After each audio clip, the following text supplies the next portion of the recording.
My name is Olivia Carlson, and I'm 30 years old. I'll never forget the day my family tried to take everything from me, not realizing I had already secured my future.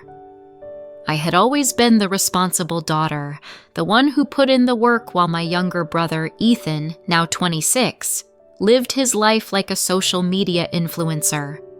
While he flaunted designer watches and trips to Aspen, I was at the office working long hours to help run the family business. Our father, Richard Carlson, had built a chain of luxury fitness centers from the ground up, and I had been learning the business since I was 17. Olivia, you have to understand, this business requires sacrifices. My father would remind me whenever I had to cancel plans with friends to stay late reviewing contracts. Meanwhile, Ethan burned through our family's money without a second thought. Your brother is young.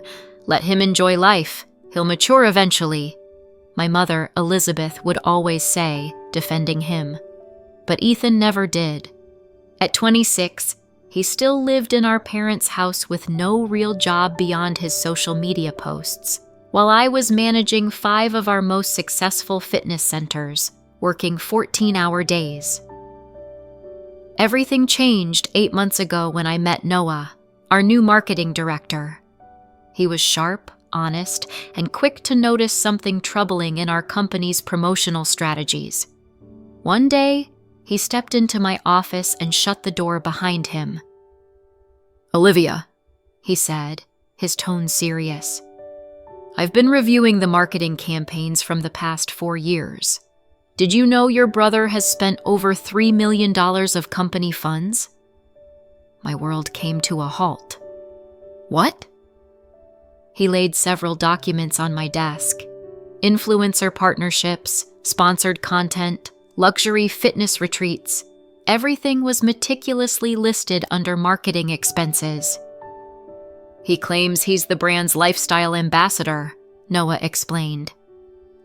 That night, I confronted my father. His response left me cold. I know, Olivia. I approved those expenses. $3 million in personal spending? Are you serious? My father removed his glasses and let out a slow sigh. Look, you have your way of contributing to the company, and he has his. That conversation opened my eyes.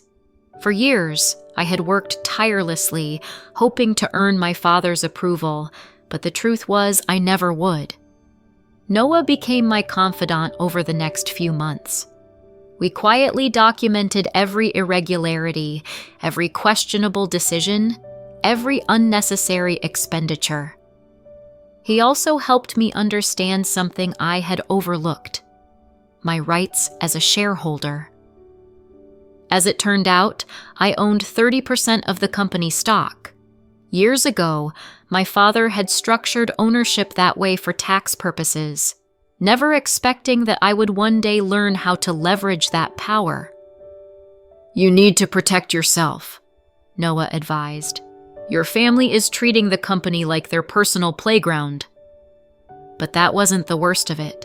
He warned me that my father was preparing to transfer significant assets, including my own condo. They're drafting documents to transfer the condo to Ethan. I froze. My condo? The one I bought with my own money? Technically, you bought it with your company's salary. They argue that it was a corporate gift and can be reassigned.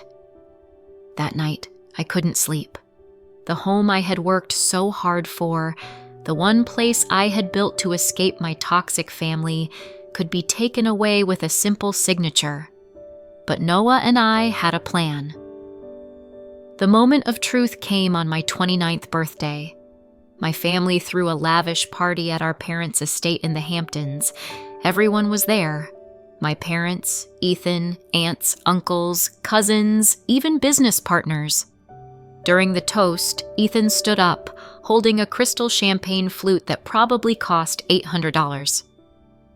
I have a special announcement, he said, his bright smile beaming at the crowd. My father has given me the most incredible gift, Olivia's condo. The room went silent for a brief moment before the applause began. My mother was grinning with pride. My father avoided my gaze. "Isn't it wonderful?" Ethan continued. "Since Olivia is always at the office, she doesn't really need such a big place. I'll put it to better use." I stood up slowly. My heart was pounding, but my mind was clear. "You're right, Ethan. I am too busy at the office." I reached into my handbag and pulled out a folder. "And since we're making announcements, I have one of my own." The room fell silent as I opened the folder. All eyes were on me. Ethan was still smiling, completely unaware of what was coming. To him, this was just another corporate formality, something routine, insignificant. "As COO and a major shareholder of our fitness center company, I have a few important updates." My voice was firm, professional.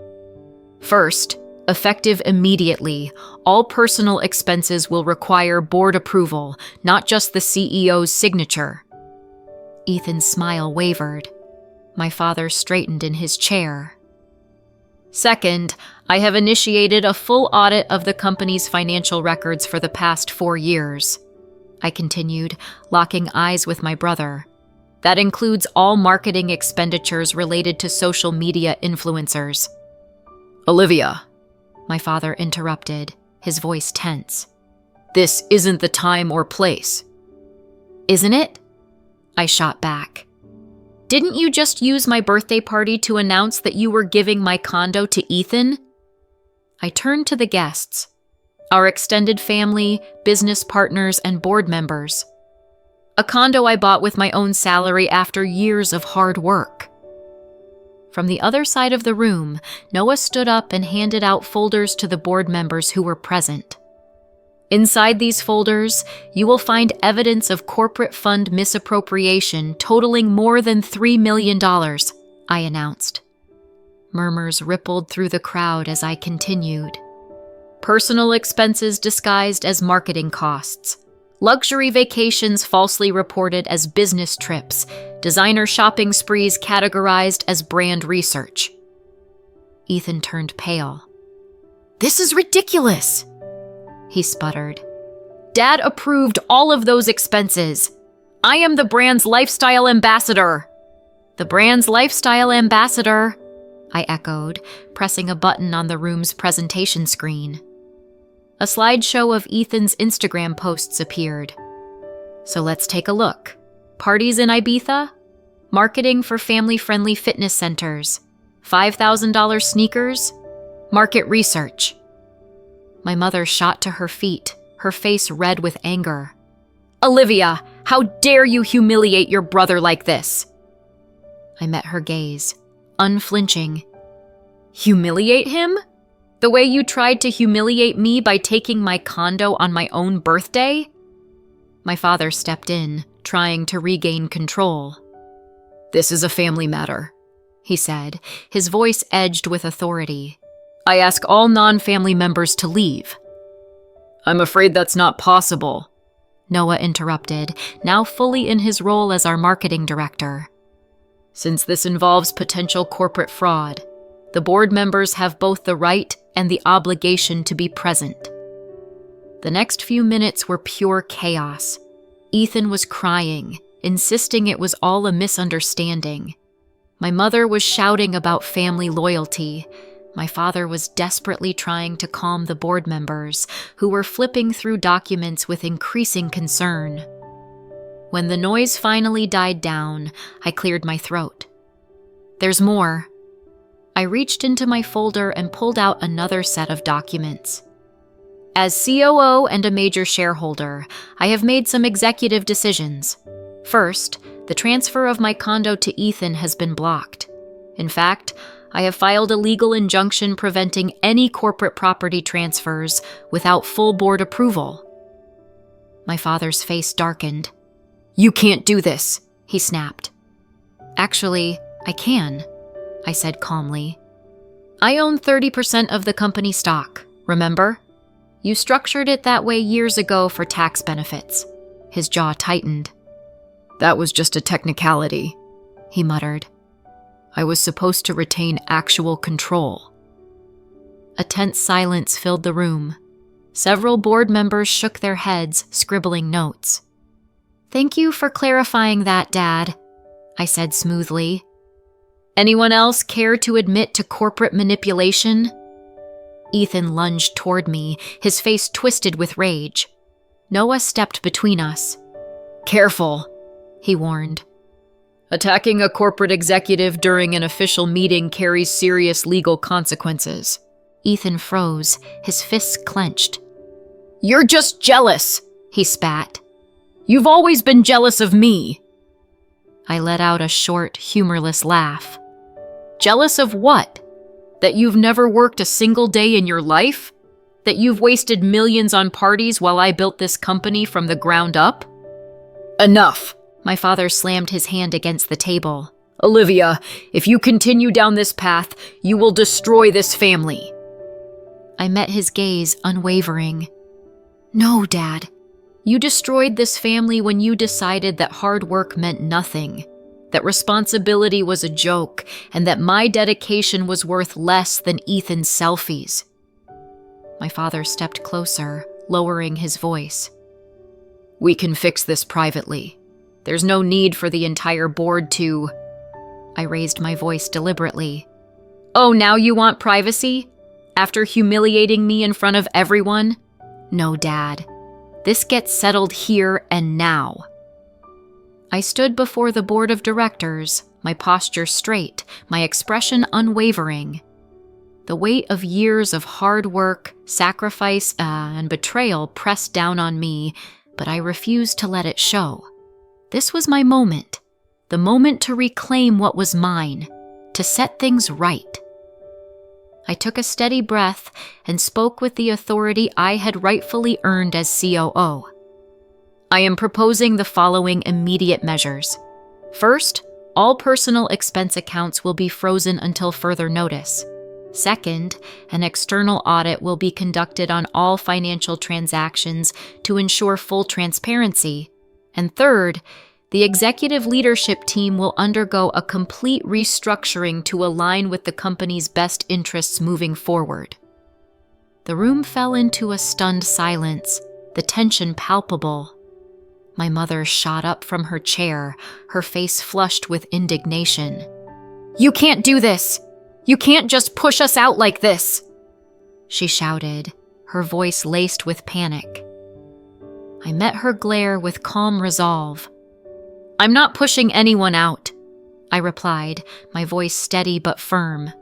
I am professionalizing the company I helped build, the company I sacrificed for while the rest of you treated it like a bottomless bank account.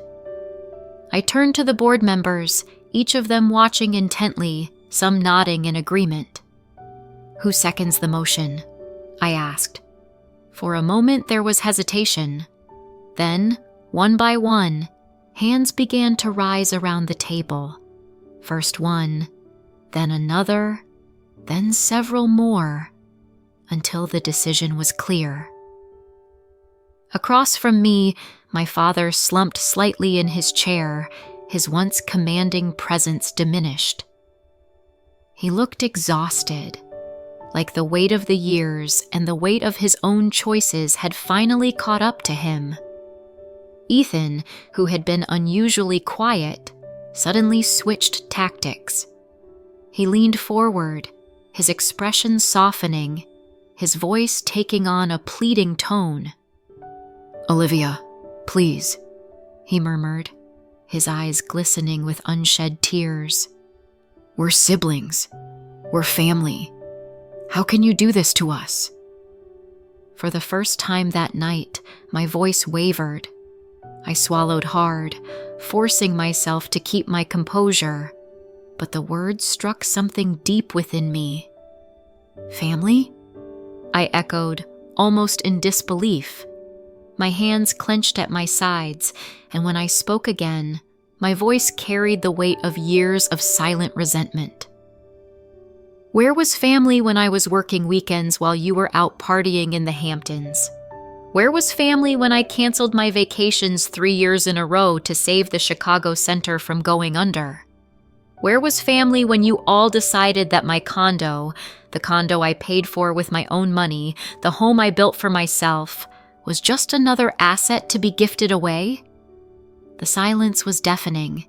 Noah stepped forward then, placing another thick stack of documents on the table. His expression was unreadable, but his posture exuded quiet authority. "There's something else we need to discuss," he said. "The personal accounts." At those words, my father's face went pale. He gripped the edge of the table as if he needed the support to stay upright. In a voice barely above a whisper, he muttered, "Please stop." But I wasn't going to stop. Not now, not after everything. I squared my shoulders. "Why?" I asked, my voice sharp. "Because now everyone knows the truth? Because the board finally sees what's been happening behind closed doors? Because your plan to use this company as your personal piggy bank is finally over?" Tears streamed down my mother's face. She shook her head, her voice trembling. "Everything we did for the good of the family." I let out a quiet, humorless laugh. "No," I said, shaking my head. "You did it for yourselves, because it was easier to give Ethan everything he wanted than to teach him how to stand on his own 2 feet, because it was easier to misuse company money than to earn things the right way, because it was easier to pretend the problem didn't exist than to actually fix it." The following days were brutal. The audit uncovered even more financial mismanagement than we had initially suspected. Ethan hadn't spent $3 million. He had blown through nearly $5 million. Lavish vacations disguised as fitness retreats, designer gym wear labeled as product testing, extravagant parties passed off as member appreciation events. And my parents? They had hidden personal accounts, quietly funded by the company for years, siphoning money away while I worked tirelessly to build our empire. The board wasted no time in taking action. They voted unanimously in favor of my reforms. Strict financial controls were put in place, ensuring no one, family or not, could abuse company funds again. A new professional leadership team was brought in to oversee operations.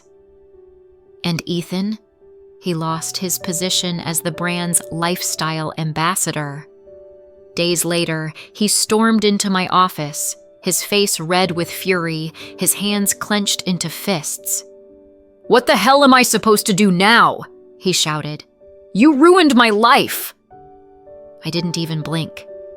"There's an entry-level position open in the marketing department," I replied smoothly. "Starting salary, just like everyone else. You could learn the business from the ground up like I did." His face twisted in rage. "You're awful! I hate you!" I met his gaze unshaken. "No, Ethan," I said quietly. "I'm the only one who actually cares about your future." My parents eventually came to accept the new reality, though it took time. My father, after months of resistance, finally admitted something I never thought I'd hear. "I built this company from nothing," he told me one evening. "But you turned it into something better, something that will last." My mother took longer to come around, but when she saw Ethan finally working, really working, for the first time in his life, something shifted. To everyone's surprise, Ethan accepted the entry-level job. At first, he was bitter, resentful, but little by little, he started putting in the effort. And to his own shock, he realized that he was actually good at marketing when he truly applied himself. One night, my mother sighed, watching Ethan work late at his desk. Maybe we were too soft on him," she admitted. Now, 2 years later, Carlson Fitness is thriving. Ethan has finally found purpose beyond just looking good for the cameras. My parents have learned to respect the boundaries of business and family. And me? I still live in my condo, the one I worked hard for and fought to keep. It's not just a place to live. It represents my independence and the sacrifices I made along the way. But more importantly, I now run this company with the professionalism it always needed. There are no more blurred lines between family and business. I lead the company with the same dedication and focus I've always had, even when my efforts went unnoticed. Loving your family doesn't always mean giving in or letting them take advantage of you. Sometimes it means setting boundaries. It means making decisions that are difficult but necessary for your own growth.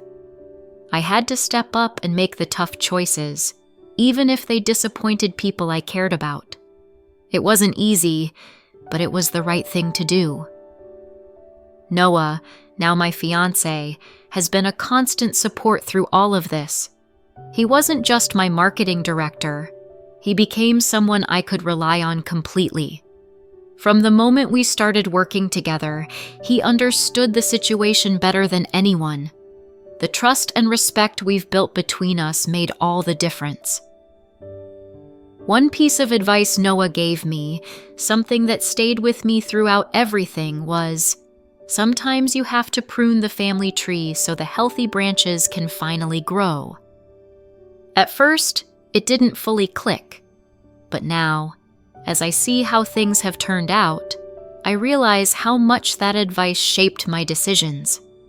Letting go of the things that weren't serving me, whether it was family dynamics or toxic behaviors, opened the door for something better. The business is in a better place, and so am I. I don't regret any of it. What matters now is that I'm in control, and I've built something I'm truly proud of.